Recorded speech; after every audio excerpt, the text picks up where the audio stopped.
ಪಶ್ಚಿಮ ಬಂಗಾಳದಲ್ಲಿ ಚುನಾವಣೆಗೆ ದಿನಾಂಕ ಘೋಷಣೆ ಆಗಿದೆ. 2 ಹಂತದಲ್ಲಿ ಚುನಾವಣೆ ನಡೆಯುತ್ತೆ. ಏಪ್ರಿಲ್ 23 ಅಂತಂದ್ರೆ ಈ 23ನೇ ತಾರೀಕು ಅಲ್ಲಿ ಮೊದಲ ಹಂತದ ಚುನಾವಣೆ ನಡೆಯುತ್ತೆ. ಸದ್ಯಕ್ಕೀಗ ನೀತಿ ಸಂಹಿತೆ ಜಾರಿಯಲ್ಲಿರೋದ್ರಿಂದ ಪಶ್ಚಿಮ ಬಂಗಾಳದಲ್ಲಿ ಟಿಎಂಸಿ ಸರ್ಕಾರ ಇಲ್ಲ. ಚುನಾವಣಾ ಆಯೋಗ ನೇರವಾದ ಜವಾಬ್ದಾರಿಯನ್ನ ಹೊಂದಿದೆ. ಈ ಸಂದರ್ಭದಲ್ಲಿ ಬಹಳ ಆಘಾತಕಾರಿ ಬೆಳವಣಿಗೆಯೊಂದು ನಡೆದಿದೆ. ಅಲ್ಲಿನ ಮಾಲ್ಡಾ ಜಿಲ್ಲೆಯಲ್ಲಿ ಚುನಾವಣಾಧಿಕಾರಿಗಳು, ನ್ಯಾಯಾಂಗ ಅಧಿಕಾರಿಗಳು ಯಾರಿದ್ದಾರೆ ಅವರನ್ನ ಸುಮಾರು 8-10 ಗಂಟೆಗಳ ಕಾಲ ಒಂದು ಕೊಠಡಿಯೊಳಗೆ ಕೂಡ ಹಾಕಿರುವ ಘಟನೆ ವರದಿಯಾಗಿದೆ. ಇದಕ್ಕೆ ಸುಪ್ರೀಂ ಕೋರ್ಟ್ ತೀವ್ರ ವ್ಯಕ್ತಪಡಿಸಿದೆ. ನ್ಯಾಯಾಂಗ ಅಧಿಕಾರಿಗಳು ಎಸ್ಐಆರ್ ಪ್ರಕ್ರಿಯೆಯನ್ನ ನಡೆಸುವ ಸಂದರ್ಭದಲ್ಲಿ ಎಸ್ಐಆರ್ ಪ್ರಕ್ರಿಯೆ ಸರಿಯಾಗಿಲ್ಲ, ನಮ್ಮ ಹೆಸರನ್ನ ತೆಗೆದುಹಾಕಲಾಗಿದೆ, ಈ ತರದ ಅನೇಕ ಆರೋಪಗಳನ್ನ ಇಟ್ಕೊಂಡು ಆ ಅಧಿಕಾರಿಗಳನ್ನೇ ದಿಗ್ಬಂಧನ ಮಾಡ್ತಾರೆ ಅಂತಂದ್ರೆ ಏನ್ ವ್ಯವಸ್ಥೆ ಇದು? ಇದು ಯಾವ ರೀತಿ ಪಾಳೆಗಾರಿಕೆ ವ್ಯವಸ್ಥೆ? ಇನ್ ಪ್ರಜಾಪ್ರಭುತ್ವದ ಇಲ್ವಾ? ಇದಕ್ಕೆ ಯಾರು ಜವಾಬ್ದಾರರು? ಸರಿಯಾದ ಭದ್ರತೆ ಕೊಡ್ಬೇಕಾಗಿತ್ತಲ್ವಾ? ಹೊಣೆಗಾರಿಕೆ ಯಾರ್ದು? ಈ ಪ್ರಶ್ನೆಯನ್ನ ನಾವೆಲ್ಲ ಸುಪ್ರೀಂ ಕೋರ್ಟ್ ಎತ್ತಿದೆ ಮತ್ತು ತೀವ್ರ ಕಳವಳ ವ್ಯಕ್ತಪಡಿಸಿದೆ. ಹಾಗೇನೆ ಸೇನಾ ಸಿಬ್ಬಂದಿಯನ್ನ ಅಲ್ಲಿ ನಿಯೋಜನೆ ಮಾಡೋದಕ್ಕೂ ಕೂಡ ಸೂಚನೆ ಕೊಟ್ಟಿದೆ. ಈ ನಡುವೆನೆ ಸರ್ಕಾರದ ಮುಖ್ಯ ಕಾರ್ಯದರ್ಶಿಗಳು ಮತ್ತು ಚುನಾವಣಾ ಆಯೋಗ ಎರಡಕ್ಕೂ ಕೂಡ ನೋಟಿಸ್ ಅನ್ನ ಜಾರಿ ಮಾಡಿದೆ.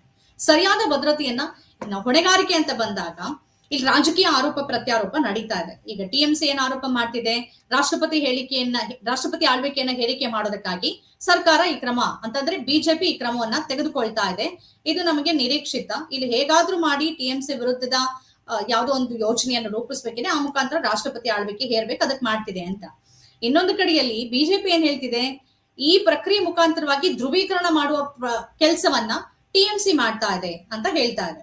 ನಾವು ಹೊಣೆಗಾರಿಕೆ ಅಂತ ಬಂದ್ರೆ ಟೆಕ್ನಿಕಲಿ ನಾವು ಮಾತಾಡೋದಾದ್ರೆ ಯಾವುದೇ ಒಂದು ರಾಜ್ಯದಲ್ಲಿ ಚುನಾವಣೆ ಘೋಷಣೆ ಆದ ತಕ್ಷಣದಿಂದಾನೇ ನೀತಿ ಸಂಹಿತೆ ಜಾರಿಗೆ ಬರುತ್ತೆ, ಘೋಷಣೆ ಮಾಡ್ತಾರೆ.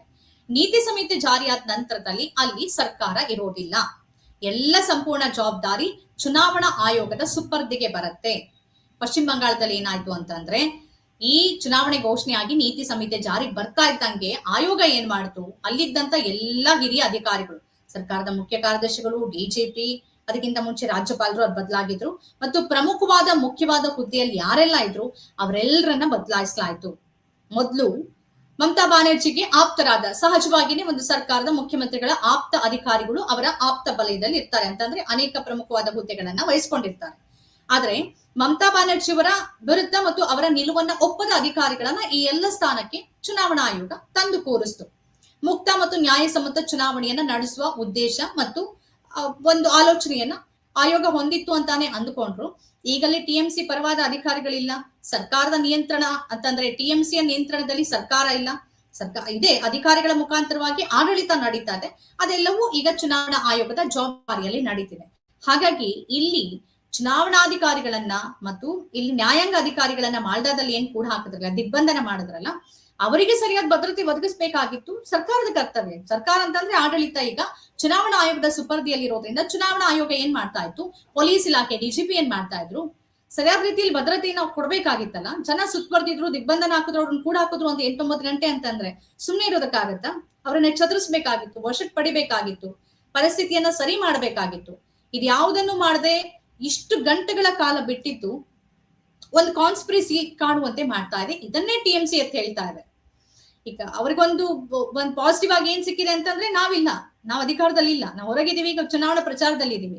ಈ ಹೊತ್ತಲ್ಲಿ ಈ ರೀತಿಯ ಸ್ಥಿತಿ ನಡೆಯುತ್ತೆ ಅಂದ್ರೆ, ಮತ್ತೆ ಚುನಾವಣೆ ನಡೆಯೋ ಹೊತ್ತಲ್ಲಿ ಅದು ವೆಸ್ಟ್ ಬೆಂಗಾಲ್ ಅಂತ ರಾಜ್ಯದಲ್ಲಿ ಹೆಚ್ಚಿನ ಒಂದು ಭದ್ರತೆಯನ್ನ ಮತ್ತು ಎಚ್ಚರಿಕೆಯನ್ನ ಪೊಲೀಸ್ ಇಲಾಖೆ ಮತ್ತು ಚುನಾವಣಾ ಆಯೋಗ ಇಟ್ಕೊಂಡಿರ್ಬೇಕು. ಇತ್ತೀಚೆಗಷ್ಟೇ ಅಲ್ಲಿನ ಒಂದು ಜಿಲ್ಲೆಯಲ್ಲಿ ರಾಮನವಮಿ ದಿನ ಬಹಳ ದೊಡ್ಡ ಗಲಭೆ ಆಯ್ತು.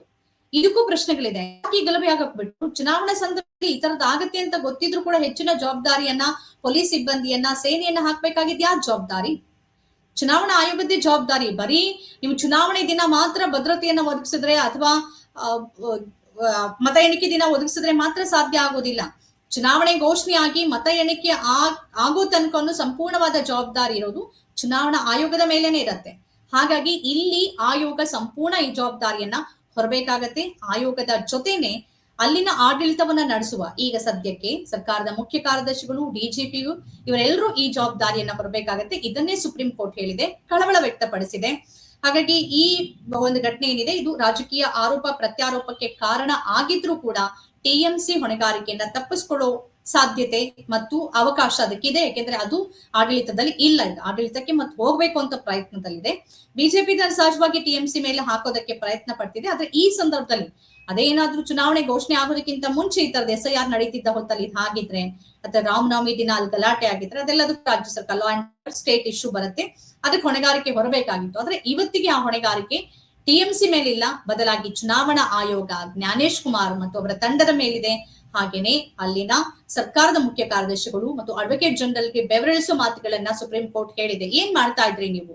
ನಿಮ್ ಸರ್ಕಾರ ಏನ್ ಮಾಡ್ತಾ ಇದೆ? ಭದ್ರತೆಯನ್ನು ಕೊಡ್ಬೇಕಲ್ವಾ ನೀವು? ನ್ಯಾಯಾಂಗ ಅಧಿಕಾರಿಗಳನ್ನೇ ಅವರು ಒಂದು 8-9 ಗಂಟೆ ಕೂಡ ಹಾಕಿ ದಿಗ್ಬಂಧನ ಮಾಡ್ತಾರೆ ಅಂತ ಅಂದ್ರೆ ಯಾವ ರೀತಿಯ ಸ್ಥಿತಿ ಇದೆ? ನೀವ್ ಏನ್ ಮಾಡ್ತಿದ್ರಿ? ಈ ಪ್ರಶ್ನೆಯನ್ನ ಕೇಳಿದೆ. ಈ ಪ್ರಕರಣವನ್ನ ಗಂಭೀರವಾಗಿ ಸುಪ್ರೀಂ ಕೋರ್ಟ್ ಪರಿಗಣಿಸಿದೆ. ಇದು ಚುನಾವಣೆಯಲ್ಲಿ ಎಷ್ಟರ ಮಟ್ಟಿಗೆ ಪರಿಣಾಮವನ್ನ ಬೀರತ್ತೆ ಈ ಆರೋಪಗಳು, ರಾಜಕೀಯ ಆರೋಪ ಪ್ರತ್ಯಾರೋಪ ಅನ್ನೋದನ್ನ ನಾವು ಕಾದ್ ನೋಡ್ಬೇಕಾಗತ್ತೆ.